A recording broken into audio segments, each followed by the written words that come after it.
বুঝতে পারছো? ঝিরিঝিরি বৃষ্টি পড়ছে। It's drizzling. And when it drizzles, you may not need an umbrella. But if you want, you can take an umbrella. It is drizzling. Very light rain with small droplets, যে তোমার ছাতার প্রয়োজন নাও পড়তে পারে, that is drizzle. আবার drizzle হচ্ছে কিন্তু লাগাতার হচ্ছে না, থেমে থেমে হচ্ছে, intermittently হচ্ছে, that is sprinkle.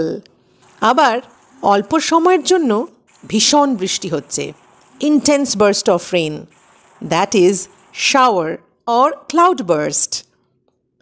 And intense prolonged rain that can lead to flooding, we call it heavy rain or downpour.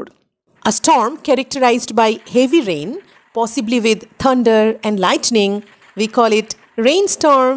আর যখন শিলাবৃষ্টি হয়, we call it hailstorm. আর জানো একটা ইন্টারেস্টিং ইডিয়াম আছে, it's raining cats and dogs. তার মানে it's raining heavily.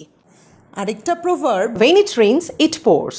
এর মানে আমাদের লাইফে যখন একটা ডিফিকাল্টি বা প্রবলেম আসে, তারপর পরপর অনেক প্রবলেমস আসতে থাকে, that is when one bad thing happens, then several bad things come in quick succession.